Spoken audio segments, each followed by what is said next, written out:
Lesson 5, we'll cover a key aspect of great training, basic facilitation skills. You will learn about facilitation skills that you can use when conducting training. What's the secret to becoming a successful trainer? What makes a trainer stand out from the competition? Facilitation skills are key to participant engagement. Remember, adults learn best when they can participate in their learning. Participation assists all learners regardless of their learning styles. Facilitating a training session is different than simply presenting, and it requires additional skills. Facilitation has many benefits for the learning process. It engages the participants. Participants who are engaged in the learning process typically retain more. It generates learner accountability. When participants are accountable for their own learning, they work harder to gain something from a class. Great facilitation skills benefit relationships in the classroom. Strong relationships among participants and a strong relationship between the instructor and each participant are critical. And finally, facilitation benefits from instructor assessment of understanding. Instructors can measure how well participants understand a topic by asking them questions. Let's take a brief look at training facilities, which refers to the space or room where training will be conducted.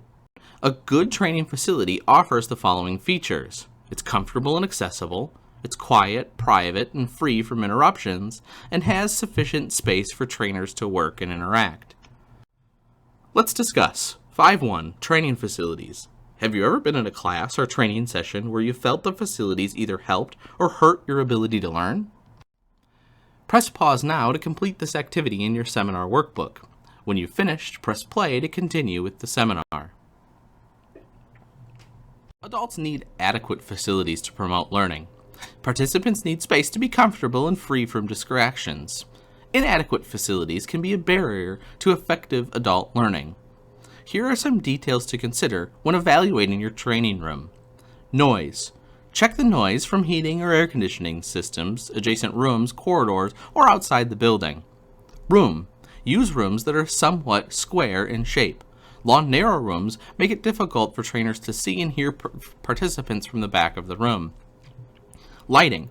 The main source of lighting should be fluorescent lights. Incandescent lighting should be spread throughout the room, and the room should be used with dimmers when projections is required.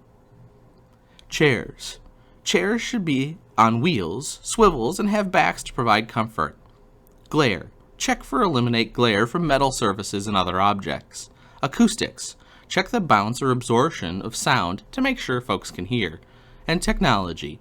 Check the room to make sure it has permanent screens and computer with internet access and other electronic resources that you need for your training session. Let's discuss 5.2 My priorities for facilities. As a trainer, what will you prioritize in terms of your training room or facilities? What's important to you and why? Press pause now to complete this activity in your seminar workbook. When you're finished, press play to continue. How an instructor sets up the tables and chairs also affects the facility's usefulness to the learner. If possible, arrange tables and chairs so each participant can see the instructor and most other participants. This arrangement encourages more discussion and interaction. The figure above shows several types of seating arrangements. Fan-style seating is conducive to allowing trainees to see any point of the room. If a training priority involves knowledge acquisitions, with lecture and audiovisual presentation being primary, then the traditional classroom-style seating might be appropriate. Traditional classroom instruction allows the trainee interaction with the trainer, but it also is more difficult for trainees to work in teams. So if training emphasizes total group discussion and limited participation with no small group interaction, a conference-style arrangement might be effective. If the training requires both participation and total group instruction, the horseshoe-style seating arrangement could be beneficial. Exercise 5.1 Facilities Checklist. Develop a checklist of items that you should use as an instructor to consider when choosing or setting up a training room. Press pause now to complete this activity in your seminar workbook. When you're finished, press play to continue with your seminar. Attending skills are about being attentive to the needs of your audience. Attending skills show that you're paying attention and actively engaged with participants. When you use attending skills, you're building rapport with learners. You're communicating to them that you value them as individuals and are interested in their learning needs. Attending helps you gather information from participants. Your physical positioning enables you to observe people's behavior, an important source of information in assessing how your training is being received. It also encourages participants to interact with you. There are 4 attending behaviors that you need to show that you're interested in participants. First, you face them. You maintain appropriate eye contact. You move towards the participants, and you avoid distracting behaviors. Check out page 72 and 73 of your seminar workbook for tips and tricks when using attending skills in your training. Let's discuss 5.3 Attending Skills. What training experiences have you had that you experienced good attending skills from the facilitator? Press pause now to complete this activity in your seminar workbook.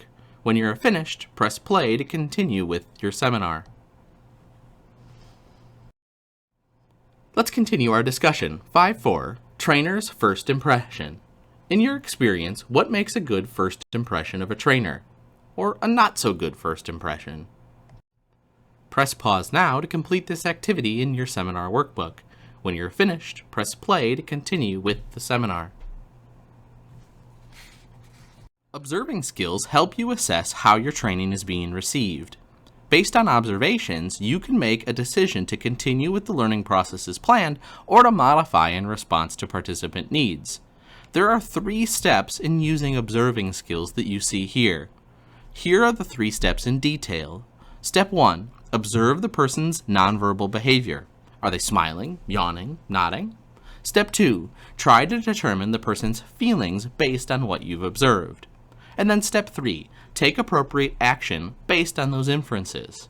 Check out page 73 of your seminar workbook for a list of nonverbal behavior and some inferences about feelings that you might be able to draw.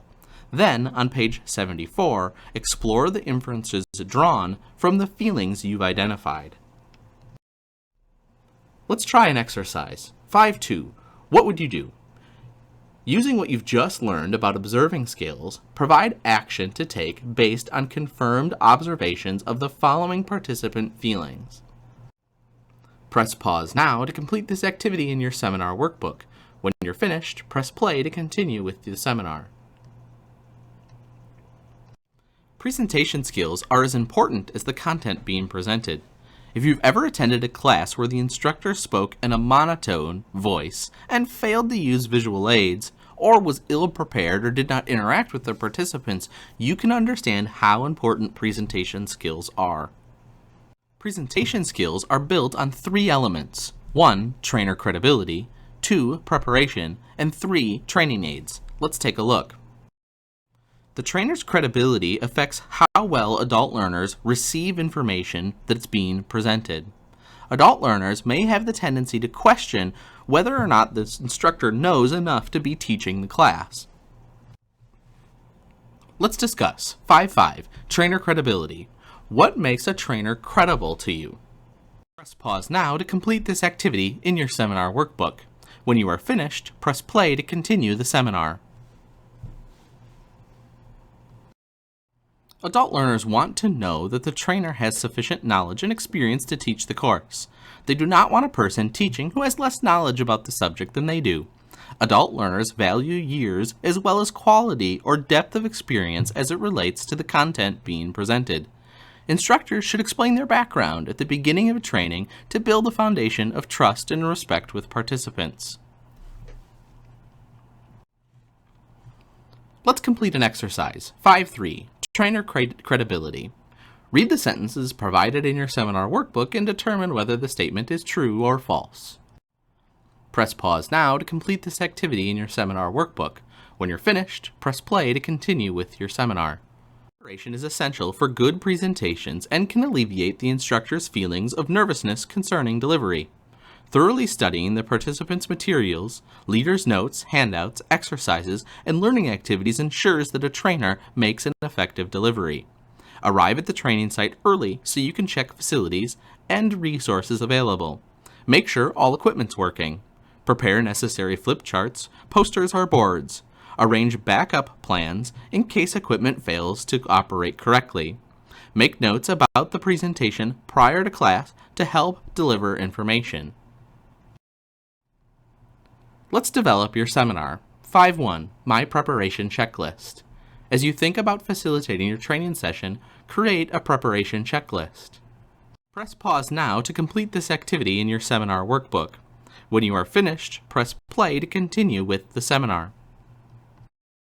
Training aids enhance learning because they enable the instructor to create an interesting visual or audio focus for participants. Communicating content using visual aids increases the retention of material and supports various learning styles. When using visual aids, consider visibility, clarity, and simplicity. Participants should be able to view the aid from any seat in the classroom. The information on the aid should be clear and readable. Keeping the information simple, using keywords or short phrases with blank white space assists participants in reading and remembering the material. Let's discuss 5.6 Training Aids. What are some of the important purposes of training aids? Press pause now to complete this activity in your seminar workbook. When you're finished, press play to continue the seminar. Let's explore 4 effective training aids that you should consider for your training session. Handouts are written materials prepared in advance and distributed to participants during training. The information covered in a handout can be used during the session and for reference after. Handouts are critically important for participants' reference during or after the session, participants absorbing information at their own pace, and participants retaining information. There are countless formats in which a handout can be structured. There are some general guidelines to shape the development of any handout you use. First, clear and concise headings and titles are important. Concise content is critical, and your handout must be visually engaging. Let's discuss 5.7 Handouts. Why is it important to avoid unnecessary information on a handout? Press pause now to complete this activity in your seminar workbook. When you're finished, press play to continue with your seminar. We've all experienced the pain of a bad PowerPoint presentation. Even though we promise ourselves never to make the same mistakes, we can still fall prey to some common design pitfalls.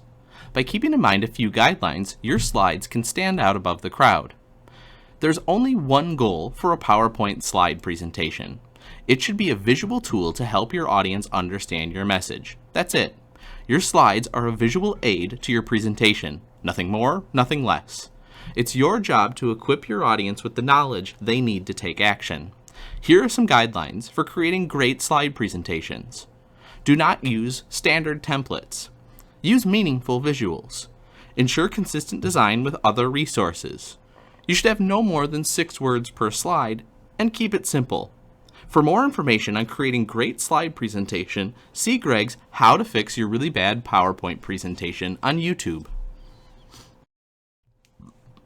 Let's discuss 5.8 PowerPoint Don'ts. What are some things you commonly see in PowerPoint that annoy you? Press pause now to complete this activity in your seminar workbook. When you're finished, press play to continue your seminar. A flip chart is a large pad of paper set or attached to an easel. The instructor can write on the chart to emphasize key points while talking to the class or prepare charts prior to class. Participants can use flip chart pages to make presentations and are required by some activities.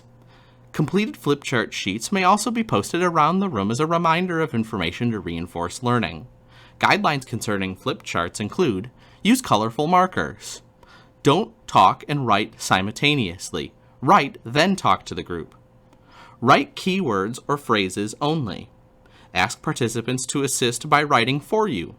Don't write too much on one page. Print neatly and use large letters so participants in the back of the room can see the chart. Keep a blank sheet between pages of written material so the writing on the next page doesn't show through. And make tabs on flip chart pages to assist you in finding topics in your presentation. Videos are another great tool used to demonstrate skills to participants or impact other types of content. Videos should be short, no more than 20 minutes. Video cameras can be used to film participants' skill practice sessions so they can evaluate their own skills using video. Let's do an exercise. 5.4, make a presentation. Prepare a 5-minute presentation to present to class based on content in your seminar workbook as outlined in this activity. For online seminar participants, outline what you'd present and jot it down in your seminar workbook. Press pause now to complete this activity in your seminar workbook. When you've completed, press play to continue your seminar. How well you listen to participants will affect how well you determine whether they understand your content. Effective listening also builds rapport with participants and helps you formulate the next question to ask. Keys to effective listening include the following guidelines. Put down other work and concentrate on participants when you're listening. Listen to inflection, speed, and changes in voice to detect any issues. Allow the participant to finish speaking before you begin. And listen to feelings as well as facts, and frequently summarize what you understand by the speaker or the participant to say. Exercise 5.5, Listening Assessment. Assess how well you listen by rating yourself on the scale provided in your seminar workbook. Press pause now to complete this activity in your seminar workbook. When you're finished, press play to continue with the seminar. Listening skills enable you to demonstrate your understanding of a person's perspective. They also provide you with feedback about how your training is being received. Listening involves 2 key steps as you see here. Listen to the words. Maintain concentration on what the person is saying. As you listen to the words being expressed, try to grasp both the content and the meaning of the words from the participant's perspective. While that might not be simple, you'll find that the major roadblocks to listening to the person's words are the internal and external distractions that compete for good listening habits. So let's discuss 5.9 distractions. What are some internal distractions you must avoid? What are some external distractions you must avoid? Press pause now and complete this activity in your seminar workbook. When you're finished, press play to continue the seminar. The next step, summarize what is said to demonstrate understanding. Summarizing helps to demonstrate that you understand what the participant said. Summarizing requires your action in the listening process, otherwise known as active listening. Use phrases to respond such as, I hear you saying, or, as I understand it, before summarizing what the participant said. If you then summarize the information accurately, the person can confirm that you've demonstrated an understanding. If you've summarized incorrectly or miss important information, the person can add the information needed for you to understand.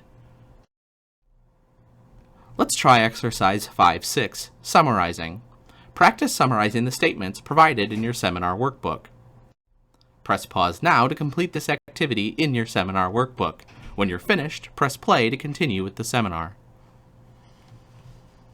Asking effective questions is one of the many important skills of an effective trainer.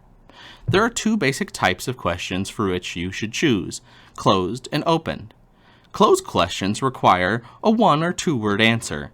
These questions are used to get specific facts or yes or no answers from a participant. Open questions encourage participants to give longer and more complete answers. Open questions often begin with words or phrases such as describe or tell me about or what happened or why. Let's look at developing your training session. 5.2, My Questions. Write some questions you might use when facilitating your training session. Press pause now to complete this activity in your seminar workbook. When you're finished, press play to continue with your seminar. Now let's discuss 5.10, Questions. Why are open questions best for the training environment? Press pause now to complete this activity in your seminar workbook. When you're finished, press play to continue with the seminar. Once you've decided on the type of question you will use, you need to phrase it. There are a few important considerations when phrasing a question. First, ask clear, concise questions covering a single issue. Ask reasonable questions based on what participants know. Ask challenging questions that require thought, and ask relevant questions that direct answers. Discussion 5.11, Confusing Questions. What happens when a trainer asks a confusing question? Press pause now to complete this activity in your seminar workbook. When you're finished, press play to continue the seminar. The way you handle answers to your questions is important in the training environment. To ensure maximum learning, you need maximum participation. The way in which you respond to our participants' answer has an impact on audience engagement.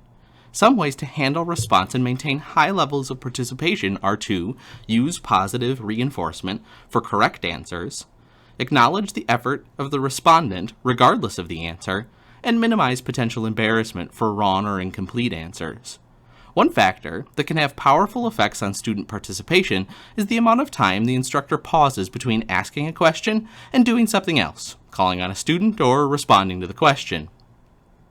Research on classroom questioning and information processing indicates that learners need at least 3 seconds to comprehend a question, consider available information, formulate an answer, and begin to respond.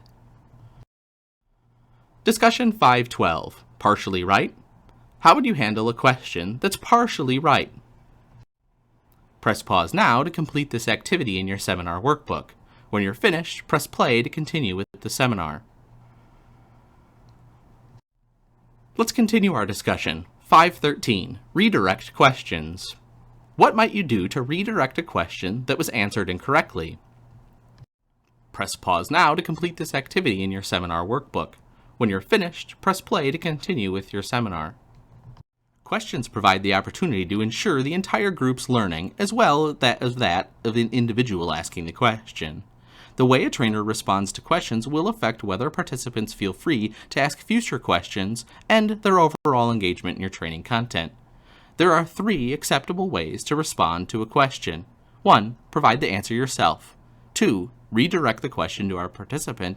Or 3. Defer the question. Take a look at the guidelines and appropriate responses on page 88 of your seminar workbook. Let's discuss 514. Why redirect? Why do you think redirecting questions to participants whenever possible is important? Press pause now to complete this activity in your seminar workbook. Then press play when you've completed the activity. Let's try an exercise.